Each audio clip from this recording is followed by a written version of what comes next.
Hey, what's going on, everybody? This is Jesse Lozano from Nerd with Balls, and I'm here to give you your Ant-Man review. Bam! So, I don't know if you know it, but in the Marvel Universe, we haven't really brought a Cholo. I think this is the closest thing that the fucking Latinos are gonna have. Whoop woo! But Paul Rudd as Paul Rudd. No, he was playing Ant-Man, but same fucking guy in every fucking movie, right? What are you gonna do? But he was actually playing Scott Lang, Ant-Man. I think he actually did really good. It had a very different twist. It was something that we really never seen. There's a lot of things that they took visually. The acting and chemistry was phenomenal. You had T.I. You had Michael Pena. Michael Pena was the shit in that whole fucking movie. He was just a typical Cholo ese vato, but he had Paul Rudd's back. They were homies. They met at San fucking Quentin. Are you serious? San Quentin. We got Michael Douglas as Dr. Hank Pym. Actually, this is probably the scientist that we all should look up to, because he literally did what Einstein did in this Marvel mythology. He learned the biology on how to break down our molecules in cells to create the Ant-Man. But his biggest thing was he didn't want to let the world know. Bam! I shut it off and I cut it off because you know what? It's never ever good to have this kind of power because what it's going to do for people. So we hid it. And actually the people who try to destroy it and try to take away from him is actually Tony Stark's father. So it's Stark Industry trying to go after it. It's fucking ridiculous. Michael Douglas, he really holds down his passionate, really side. He looks like he's a cold individual. His daughter's in there as well. And that's all she keeps saying is he's cold. You actually got Hope working with her father, Dr. Hank, and you got her working on the side of his apprentice, who's now the CEO. He gets fired to get him out of the company, which he's just pretty much retired. But he's actually there, and he's the Yellow Jacket, and he just found that thirst that he wanted, that mythology. They have always heard about the Ant-Man, but they didn't see it was true, so that's where all his studies went with. So now with that being said, there's so many different things that he had to go through. Like one thing you find out that Ant-Man, Scott was actually being watched by Dr. Hank. Dr. Hank's like, hey, this and that, I've been looking for you. I've been checking him out because you actually went up against a guy that was supposed to be indestructible for security, and I said, that's going to be my guy. He's like, do you think you just got here by accident? I allowed you to steal my fucking suit. And you actually see it as he's stealing and shit like that, and he has a master's in engineering and shit like that, electrical engineering, so he's just a very smart dude. He's very uncanny. Just like any other great protagonist, he's going through his issues. Being out from prison, his ex-wife actually gets shacked up with a cop. They're really, really not giving him any which way to actually see his daughter.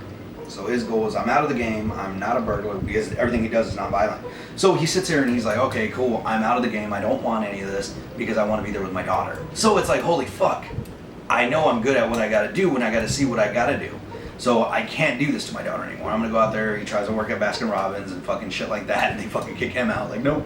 There's a lot of one-hit, quips, if you would, one-liners. They're fucking brilliant.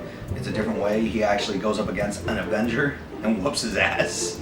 And the Avenger's like, yeah, let's not let the captain know that happened. Now they're conspiring, Ant-Man and Dr. Hank, to really go up against the Yellow Jacket and try to make sure that they don't create what Dr. Hank did back in the day with Stark Industries. Stark Industries wanted it. They just knew it was going to be a global warfare that nobody could ever win. He actually shows Paul Rudd about the suit, the history of the suit. And this whole time, his old lady disappeared.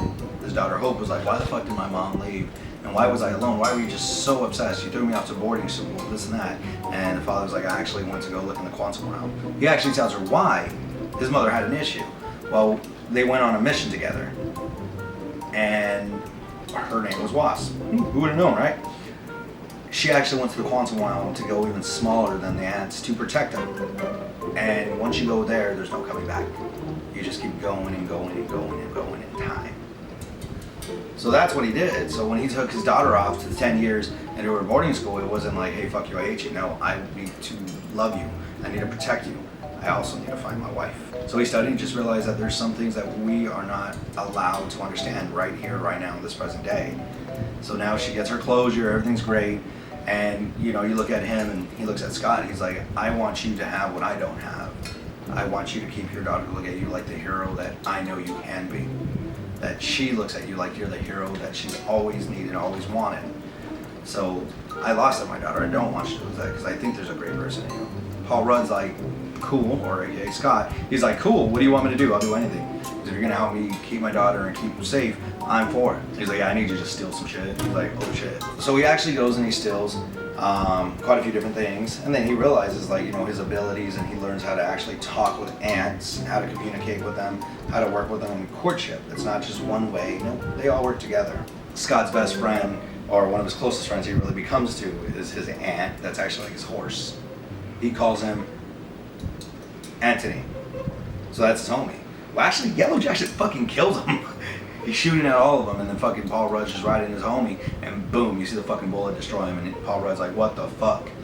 So anywhere Paul Rudd goes, he just has a very vicious amount of soldiers with him, and they're all fucking ants, and he's just there. You just see him kind of putting their uniform on and shit like that. Hey guys, come on, let's do this. It actually goes at the end where there's a huge fight scene. It's fucking ridiculous because it's so cool how they do it, because they're in a little train station.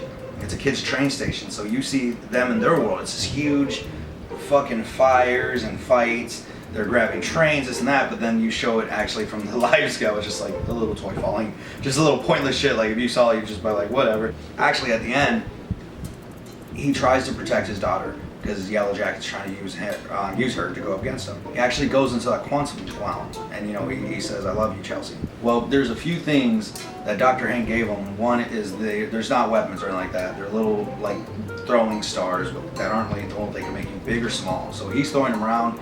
You got Thomas the Train flying out there, and boom, he throws it on their fucking huge ass train right there in the fucking house. It destroys a wall, and it's hanging out. You just see fucking Thomas's face out there, shitload of cops, like, what the fuck's going on? He does it again, it hits one of his ants, and his ants is like a huge fucking dog, and it's just flying everywhere, and it's like, holy fuck. So now he's in this quantum realm, and he just actually realizes just everything's getting smaller and smaller and smaller, and he's just losing himself. But at the same time, he destroyed Yellow Jacket. So it was worth it. He remembers actually one of those little throwing stars, and he's like, fuck it, I'm gonna try it. I'm gonna put this little belt thing that Dr. Hank said don't ever touch it because it could fucking change everything in the quantums. He actually puts it in himself, and just boom, he comes back. He's like, fuck you, I'm back. And the whole struggle between his wife and his daughter is this new guy who's a cop who doesn't believe in him, and there's a lot of hardships that you'll see them going through. Him and the cop actually find a medium ground because they're like, hey, what are you gonna do? Now this Avenger that he actually beat the shit out of is out there, and he's putting the word out on the streets that he's looking for the Ant-Man. I want to know who the Ant-Man is. Well, then at the end, the very end, and you know, this is like the spoilers after the credits, Dr. Hank's actually talking to Hope and was like, I want to show you something.